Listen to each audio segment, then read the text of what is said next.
اور یہ بھی یاد رکھیں، یہ بھی یاد رکھیں، جملہ کہیں محفوظ کر سکتے ہو تو محفوظ کر لیجئے گا، مال کا آنا خوش نصیبی نہیں، مال کا آنا یہ خوش نصیبی کی علامت نہیں، اعمال کی توفیق مل جانا یہ خوش نصیبی کی علامت ہے، اسے ذہن میں رکھیں۔ اس لیے کہ مال تو اللہ نے فرعون کو بھی دیا تھا، قارون کو بھی دیا تھا، آمان کو بھی دیا تھا۔ آج ہم جب مال مل جاتا ہے تو ہم خوش ہوتے ہیں کہ یار اتنا مال مل گیا، اور پھر اعمال صالحہ کی توفیق ملے یا نہ ملے، نمازیں چھوٹ جاتی ہو اور مال مل جاتا ہو، کوئی ٹینشن نہیں، یہ آدمی سوچتا ہے نہیں، بلکہ کسی کا قول میری نظر سے گزرا تھا، یاد نہیں آ رہا، غور سے سنیے گا ان کا قول، اللہ جب کسی بندے سے ناراض ہوتا ہے تو اس سے روٹی نہیں چھینتا، ناراض ہوتا ہے تو روٹی نہیں چھینتا، سجدے کی توفیق چھین لیتا ہے۔ اسی لیے حضرت عبداللہ علوی رحمت اللہ تعالی علیہ ارشاد فرماتے ہیں کہ اگر کسی شخص کے بارے میں جاننا ہو کہ اللہ کی نظر رحمت سے وہ محروم ہے تو اس کی علامت یہ ہے کہ اگر وہ گناہوں میں گرفتار ہو جائے تو سمجھ لینا وہ اللہ کی نظر رحمت سے گر چکا ہے، محروم ہو چکا ہے۔ تو میرے پیارے آقا صلی اللہ تعالی علیہ وسلم کے پیارے دیوانوں،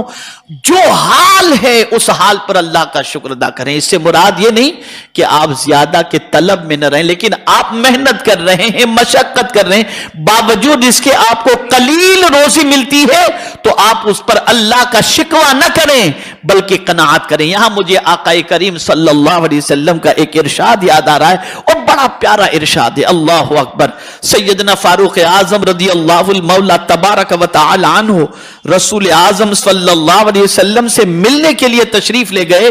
تو سرکار صلی اللہ علیہ وسلم جس چٹائی پر آرام کر رہے تھے وہ کھردری چٹائی تھی، تو اس چٹائی کے نشان حضور صلی اللہ علیہ وسلم کی پیٹھ مبارک پر ظاہر ہوئے۔ چٹائی کے نشان سرکار صلی اللہ علیہ وسلم کی پیٹھ مبارک پر ظاہر ہوئے تو سیدنا فاروق اعظم رضی اللہ تعالیٰ عنہ نے رسول اعظم صلی اللہ علیہ وسلم سے عرض کیا، یا رسول اللہ صلی اللہ تعالیٰ علیہ وسلم، قیصر و کسریٰ تو بڑے محل کے اندر اور آرام دہ بستروں پر سوئیں، اور اللہ جس سے محبت کرتا ہے وہ رسول ایسی چٹائی پر، جس چٹائی کے نشان بھی حضور صلی اللہ علیہ وسلم کی پشت انور پر ظاہر ہو جائیں۔ تو سرکار صلی اللہ علیہ وسلم اٹھ کر کے بیٹھ گئے، یعنی یہ کہتے وقت حضرت فاروق اعظم کی آنکھوں میں آنسو تھے، روتے ہوئے انہوں نے کہا، سرکار نے فرمایا کہ عمر کیوں رو رہے ہو؟ تب فاروق اعظم نے یہ عرض کیا کہ قیصر و کسریٰ جو دشمن خدا ہیں وہ تو ایسے بستروں پر سوئیں جو بستر نرم بھی اور آرام دہ بھی، اور وہ جو اللہ کے حبیب ہیں وہ ایسی چٹائی پر، جس چٹائی پر جو چٹائی کھردری اور اس کے نشان حضور کے جسم اقدس پر ظاہر ہو رہے ہیں۔ تو سرکار اٹھ کر کے بیٹھ گئے اور جو فرمایا اسے سن لو۔ میرے آقا صلی اللہ علیہ وسلم ارشاد فرماتے ہیں، عمر ان کے لیے دنیا ہے، ہمارے لیے آخرت ہے، ہمارے لیے آخرت۔ عقل مند یہ وہ ہے جو دنیا کی زندگی پر فریفتہ نہیں ہوتا،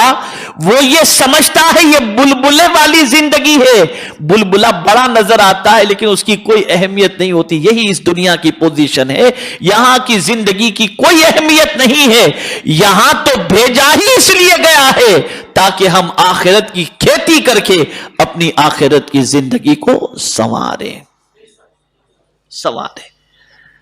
تو قرآن کہتا ہے میرے پیارے آقا صلی اللہ تعالی علیہ وسلم کے پیارے دیوانوں، تو ہرگز تمہیں دھوکہ نہ دے دنیا کی زندگی، یہ دنیا کی زندگی دھوکہ دینے والی ہے۔ اب آپ دیکھیں نا کتنا دھوکا، اللہ اللہ کتنا دھوکا، آج کون، کل کون، پرسوں کون، نرسوں کون، کوئی کیا کہہ رہا ہے، کوئی کیا کہہ رہا ہے، کس کے کیا منصوبے، کس کے کیا منصوبے، ایک عجیب ہما ہمی اس دنیا کے اندر چل رہی ہے، دھوکے کی زندگی ہے یہ،